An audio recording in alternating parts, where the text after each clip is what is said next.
You are listening to Claret and Blue, an Aston Villa podcast brought to you by Birmingham Live.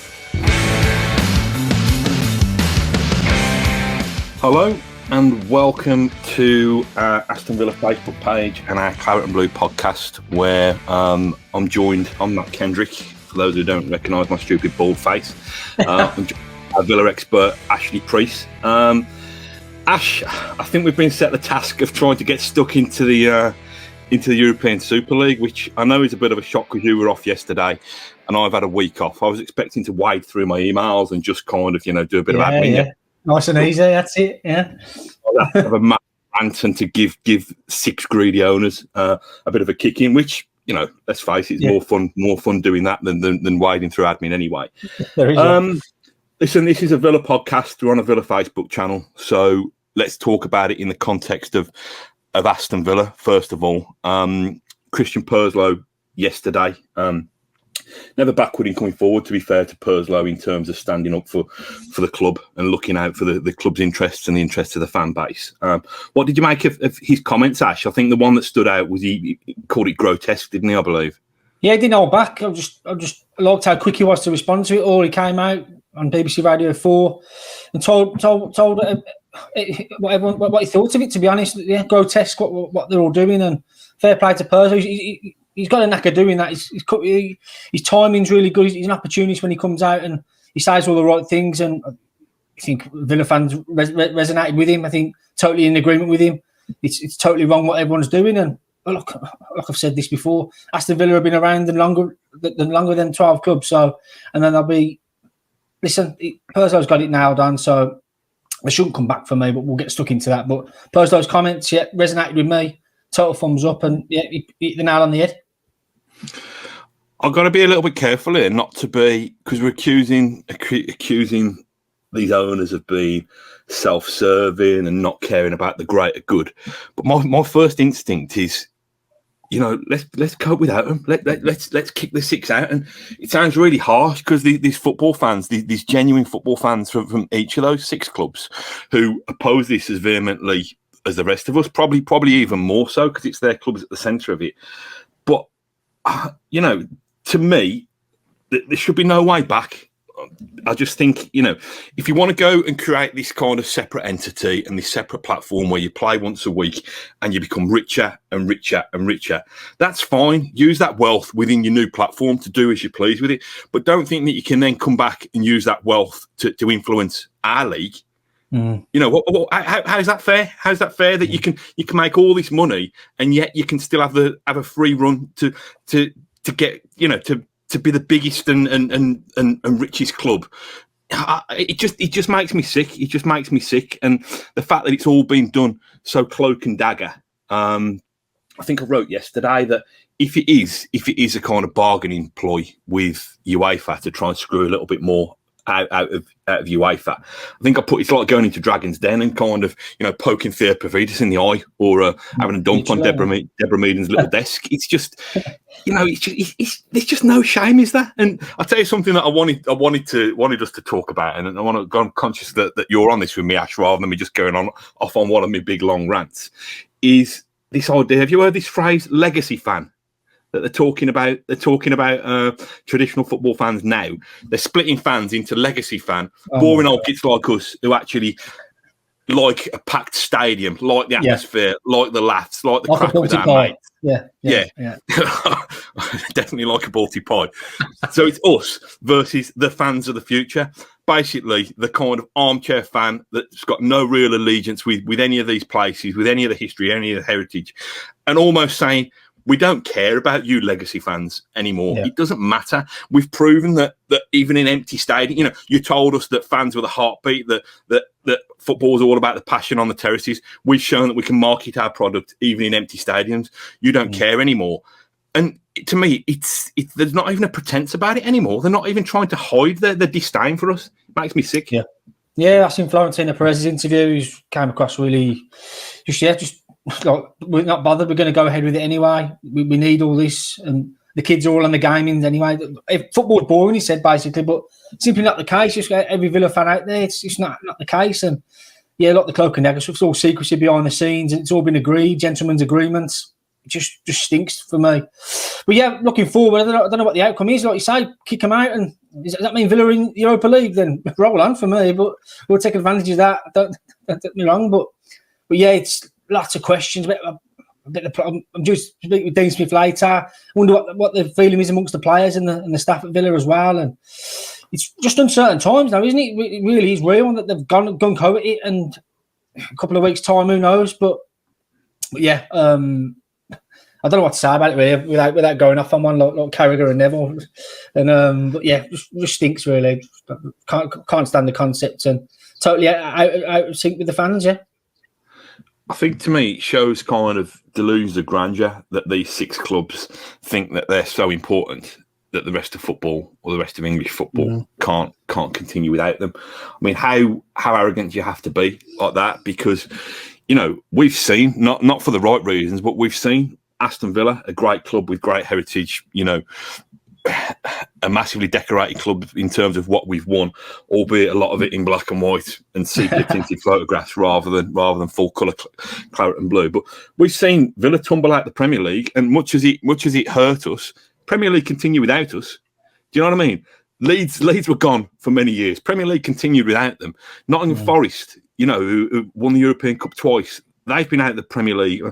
Don't want to. We've got Matt Davies, who's our admin today, who's a Forest fan. So I don't want to hammer the misery for him too much more. But they've been out of the Premier League for God knows how long, and the Premier League continues without them. So why do Manchester United and Liverpool and Arsenal and Chelsea and Tottenham and whoever else I've missed, Man City? Why do they think that we can't cope without them? It's just it's ridiculous. You mentioning some of the quotes that have come from Perez overnight.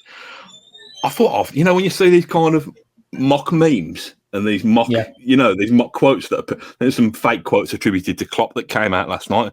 I thought these Perez ones were fake at first. You thought, how can somebody have that much front? No, totally serious.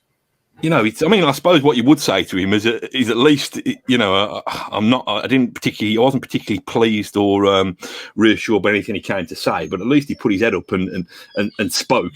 Yeah. All the others are just kind of hiding behind kind of 2 or 3 paragraphs of nonsense and blaming the pandemic, and almost as if the pandemic is responsible for them losing a couple of noughts this year, rather than the fact that they're mismanaging their own clubs.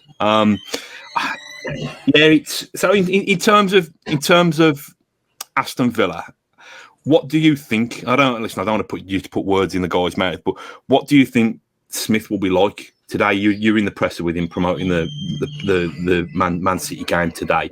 What do you think his stance will be? I think he won't go too much into detail about it. I think he'll have his view on it. He'll say he'll be against it. I think he'll follow Purslow's mantra in that sense. But I think he'll distance himself from it, to be fair. Smith doesn't like to go too gung-go on comments out of Villa's hand. So I see him taking a step back and just mirroring what all the football fans are saying and siding with them, because let's get it wrong. It's not on, is it really? And I think he might mention a Villa comment saying, "Listen, Villa long been founders of the Football League, so and we played to the tune. Villa went down, come back up, and we're making it for a good competition this season and aspiring to be like the clubs are in there. But the fact they're breaking away, yeah, it's interesting. So I just wonder what the players are all thinking, to be honest. I've seen Jack Grealish. He retweeted those strong comments about it, like what's football becoming. So yeah, I think fans are against it. I think players are against it. You seen James Milner last night. He spoke very well about it. He didn't hold back. He said totally wrong. So yeah, it's next few days are going to be so interesting, Matt. I don't know. We've got the meeting today. Purslow's at the meeting today with the 14 of the Premier League clubs. So they'll be chewing the fat, and we'll see that they might all come together and say, "See you later, lads. We'll carry on with that. Yeah, we'll reform." I liked Everton's statement today, very passionate. Called them all out to what they are, to be fair. So if anyone see the Everton statement, have a read of that. But they didn't know they fired straight from the hip. So, yeah, Purslo's already come out and said it. As for Dean Smith's stance today, I think he will be against it, but I don't think he'll go too strong on it. But we'll see. Just noticed something in the comments saying, has Ash been on a sunbed because you're looking a bit bronze, man. I don't get that. People just think it was my blood pressure if they saw me with a bit of colour in my face. So where's the tan from? Just a beer garden's worth, haven't I? So I've popped for a couple of beers. Played football Sunday as well, so that helps. But yeah. a nice Sutton beer garden tan, that is. You forget your Mediterranean holidays. No, you're just saying about the players and the managers. I think it's really awkward and uncomfortable at the moment because this has all been kind of cooked up behind the backs of the players and of the managers, and yet they're the ones who are having to front it. And I thought Milner was bang on. You know, somebody said, would James Milner, would a young player on his way up, you know, a young 20-year-old breaking into the first team, would have spoken as boldly about it as James Milner? Now, probably not, because the club probably wouldn't have put up a young player like that to talk anyway. But we need more voices of reason like James Milner. We need more people to stand up and call it out for what it is. I think Patrick Bamford, who is not particularly popular in these parts for reasons of his past meetings with Villa, but I thought he was very honest as well, saying that, you know, this becomes top of the agenda when people are going to be financially hurt as a result of it. Yet there's big issues like racism. We saw the abhorrent abuse that Tyrone Mings got again a couple of days ago that are just swept under the carpet. And to me, this needs to be, without me getting on my pedestal and it becoming too much of a kind of soapbox and a rant, this needs to be a line in the sand. And I'm probably a dreamer, you know, it's probably a pipe dream that I think that we can use this as an opportunity to reclaim our game as best we can. Because to me, and I mean this with all the greatest respect to fans of United, Liverpool, etc., the Premier League and English football can still be a compelling spectacle without those clubs. You know, it might mean that some of the broadcast rights have to be adjusted, and it might mean that clubs and owners and even football fans have to reassess their expectations a little bit. But I don't want this, you know, it sounds horrible, this, because I'm sure lots of people would wish we could put this genie back in the bottle and go back to Saturday evening when this wasn't a concern. But to me, I don't want it back in the bottle. I want this to be used to shine a light on all that's wrong with the game, and to, you know, put better checks and balances in place. I mean, how can the Premier League be governed by the clubs itself? How is there not a kind of body that is strong enough and has the courage of its convictions and is not money motivated itself? How is that organisation not in place by now to uphold the kind of sporting integrity of this competition? Am I just kind of naive? Am I just kind of wondering back to the day where we could leave our back doors open and all that kind of thing? And you could buy a packet of Woodbines, a mortgage, and a new car for £5,000. Am I stuck in the past to think that we can't find a place where we can find some kind of integrity again? No, I think we need a governing body above all the clubs. To be honest, it's crazy that the 20 Premier League clubs govern the Premier League. And they've all got the best interests at heart. They want to do the best for the clubs, and they don't really care about the Big Six. Don't care about anyone else, and they're breaking away. But yeah, like you say, I weren't around for the first old division match, but I bet that was a good laugh as well. And I think we should move forward, line in the sand. They've come out, they've been called out, and I think we should move on without them. I'm 14, promote some of the Championship teams. How about Rangers and Celtic in there as well for the mix? I've seen that bandied about. There's loads of options to have, and listen, Villa playing against like, see, I mean, your Brightons and what, it's not a bad thing. Villa Park's going to be still packed out every week next season, hopefully. And get the crowds back there, and it'll be war for ducks back for us, I think. Well, I know you've not got a crystal ball, Ash, but what do you think will happen? And this is going to be a kind of a fast-moving situation. You know, we're already hearing whispers that some of the clubs have been shocked by the backlash, which, if they've been shocked by the backlash, it shows they're even more out of touch than we thought. You know, what do you think the outcome will be? Do you think it will happen? Based on the Perez comments overnight, he's saying they've all signed till delivered. It's all happening. And the way it come out Sunday evening as well, it's been going on for weeks, mustn't it? It's all agreed. These are the 12 teams. I've had an email from the Super League saying this is the format, we're going for it. I think I can see it happening. I really can. It's a mad scramble now towards the end of the season over the summer. It's going to start in August, isn't it? So the Euros coming up. There's so much happening. Where's this? Villa got 8 games left. Where's the integrity now in this competition? Now we've got Man City tomorrow. I think Villa are going to wear them T-shirts tomorrow as well. I've been told. We're going to earn it. But yeah, I just don't know where we go from there. What's the point of this season now? If they're all leaving, what's the point of playing Man City tomorrow?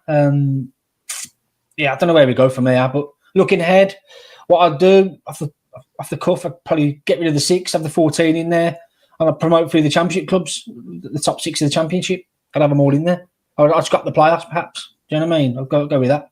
And have 20 back in and just keep moving clubs up. I don't know, and go from there. I think it'd be sound. I think you have there's some top clubs in the championship. Don't forget, and they'll be buzzing to be back, and the grounds will be sold out every week.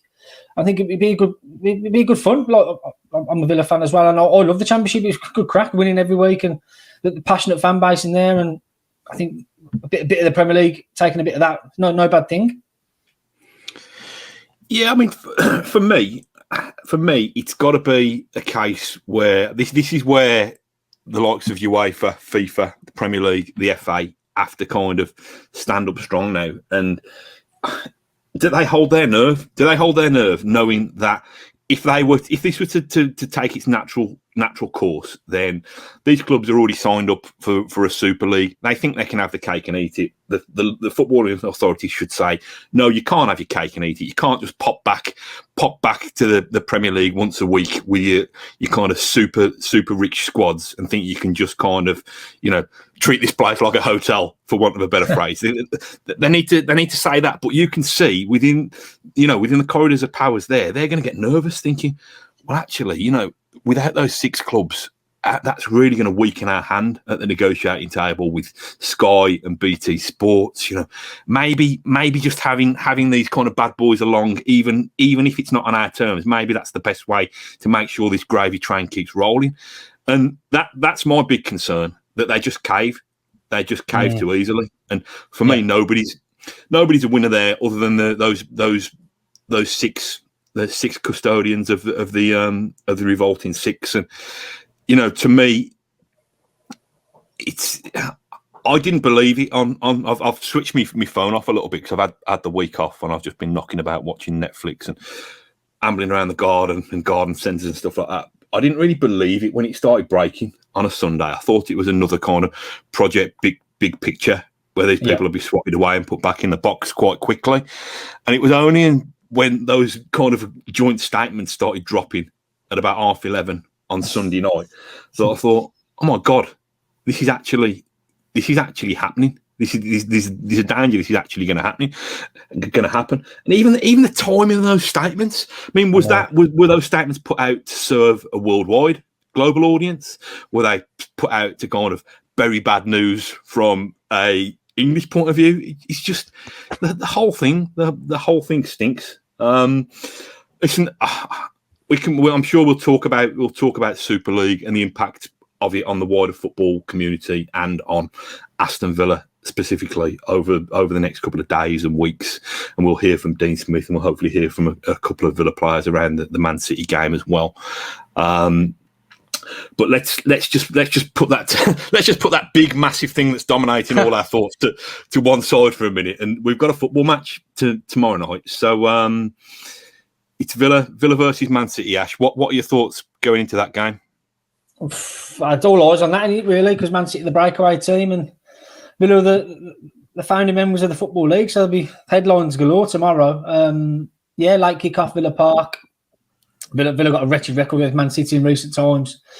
6-1, wasn't it, last year? And in the January, and got thumped. Continued. I don't think we won there since that famous Wyman goal in front of a packed house. But no Trez, no Grealish, perhaps. Grealish rated at 50-50 for tomorrow, but we'll find out prognosis on him later. Dean Smith's press conference this afternoon. It'd be interesting what Dean Smith does. He didn't bring Keenan Davis on at Liverpool. Liverpool seems like more ages ago now. Compared, we had no game at the weekend, but there's options to be had. 8 games left. Obviously, Villa turn them over. I think the old footballing universe will be cheering Villa on tomorrow. So, we'll see. Elsewhere, Al Ghazi's probably the most likely one to come in for Trezeguet, who's out for the season now. I'd like to see some of the young lads come in. I think they've shown more than enough to be amongst the bench and for little cameos to step up. So elsewhere, I think it's as you were, to be honest. Martinez, Cash, Conser, Mings, Target, and then Douglas Luiz against his former club. McGinn's playing. Villa needs to be a bit more threatening up front. So can they do that? We'll see. But as Chelsea did on Sunday, they stole for them. I think Villa will look to do the same. Would be a big shock tomorrow, given Villa's form, but who knows? But yeah, we'll see. Hopefully Watkins has a good game against them because their defence is a bit suspect. But yeah, just totally throwing me to be honest. There's a game tomorrow amid all this Super League stuff. It's just crazy, really. We'll see, Matt. But yeah, I think everyone will be supporting Villa tomorrow, mate. Just in terms of Trezeguet, because I've not spoken to you since that news came through. Villa have been so unfortunate with these kind of serious kind of ACLs. Obviously, we had Heaton and Wesley, didn't we, on the same day? Yeah. I mean, that does seem like ages ago. And now Trezeguet. It's one of...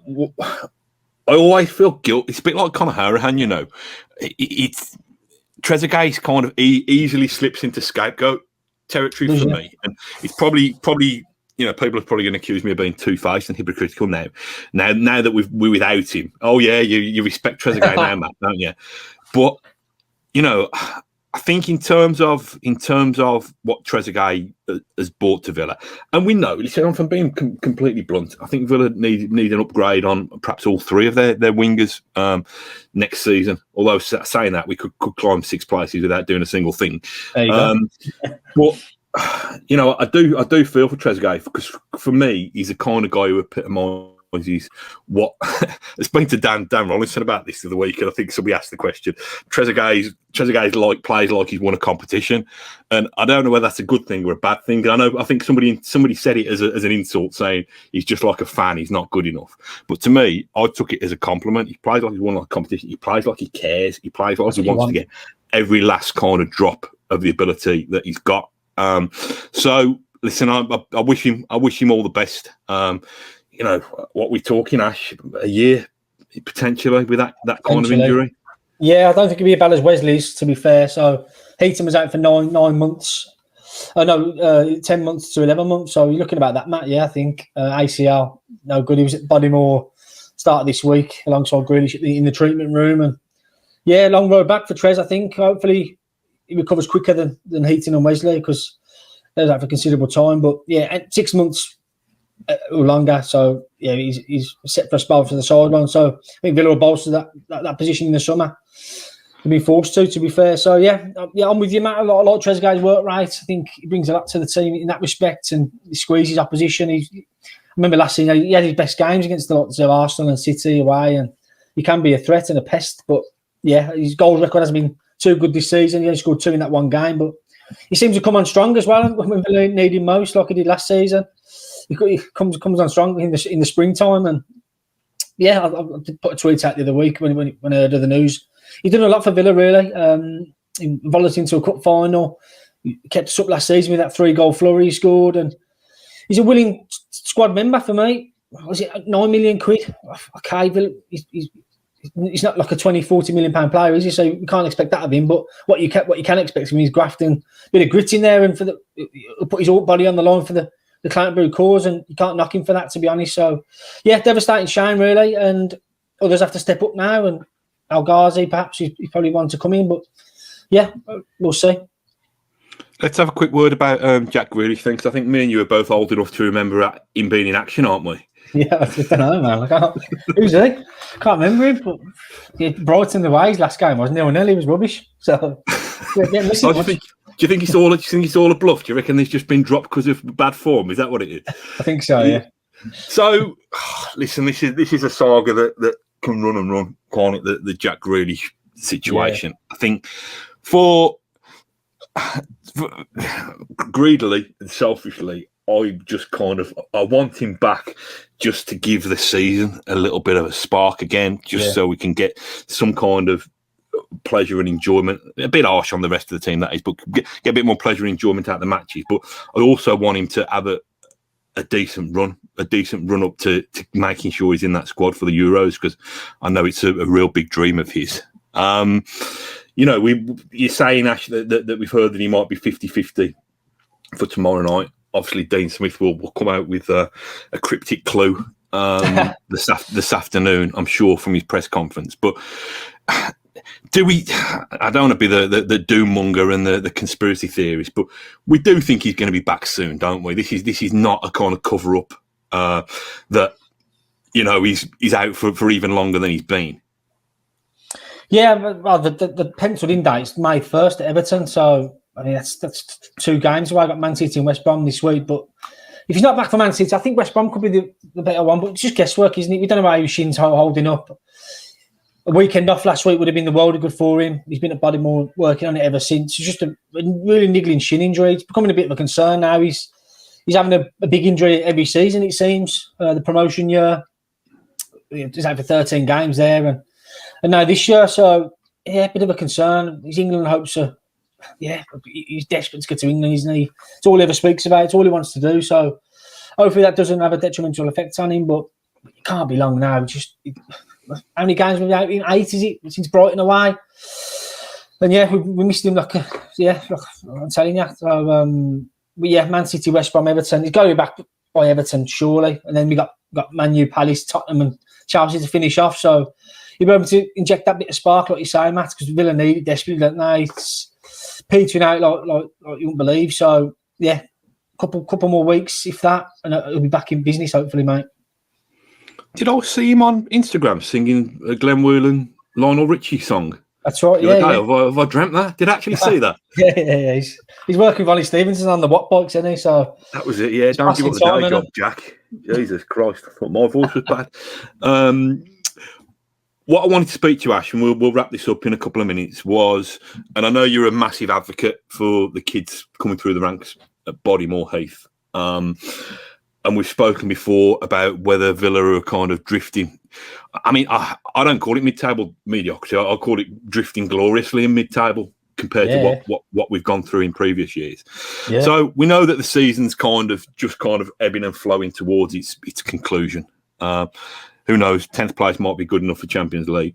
But do you think now, it's easy for us to say, isn't it, us kind of, fans with pens or us fans in the pub or whatever, do you think it is the time just to kind of give some of the kids 10 minutes here and there, or get them on the bench and give them a feel for what match days are like?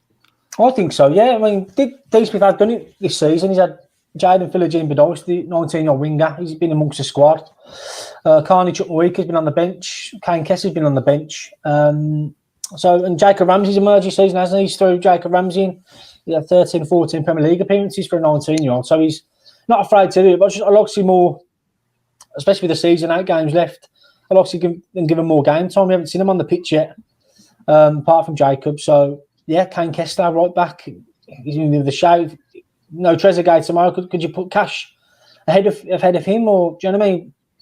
I know it's Man City, isn't it, obviously, but when the game's coming up, Louis Barry's another one for me. I've been watching him closely. I really like him. He's a goal scorer. I think he's been playing under 18s for the last 4 years now. So is he going to progress? We spoke about this in the Q&A last week about perhaps loaning him out next season just to give him that first team experience. And I said probably a Dutch or a German club would probably suit him best, to be honest. So he's a player with good pedigree. He's 16 goals in 18 games. He's scoring for fun. And Dean Smith and John Terry are watching him at Villa Park, lighting it up. So, yeah, I think they're doing well. Give the kids a chance for me. I think, bring them on for the last 15, 20 minutes, get him in alongside McGinn and Mings on match days and bed him in ahead of pre-season and then go from there. You don't know until you try and do you? So yeah, I think Jacob Ramsey's been the prime example. I think he's stepped up really well this season, to be honest with you. Compared to, I didn't see that happening, to be fair. And Hurahan was out the door, wasn't he, over Christmas time, and Jacob got ahead of him. So plenty of talent at Villa. I mean, into the quarterfinals of the FA Youth Cup now. They've been smashing it in the under-18s league and Premier League too. So all the fans know all the names now. They've got little star-studded names there. Aaron Ramsey, Chukwuemeka, Kessler, Louis Barry, get them all in. Yeah, I'd like to see some of them bedded in before the end of the season. give them some game time, give them their Premier League debuts for sure, Matt. I think it's worth a gamble, considering where Villa are in the table now, and I think it'll help develop them, yeah. No, that's brilliant, Ash. We'll wrap it up there. Thanks to all of you who've tuned in via Facebook Live. This will be posted across all our usual podcast platforms as well. So feel free to go along, say nice things about us, or say nasty things about me, but say nice things about Ash. It's Villa versus Man City tomorrow night. We'll get some football back underway. This Super League thing's not going to go away anytime soon. Going to have more twists and turns than Spaghetti Junction, and we'll try and bring you the coverage of it from an Aston Villa point of view. But until next time, thanks for joining us. Thanks for your support, and up the Villa. Thank you for listening to Claret and Blue, an Aston Villa podcast. If you enjoyed today's episode, then please do let us know. We love hearing your feedback. We'll be back soon with another episode, but until then, up the Villa.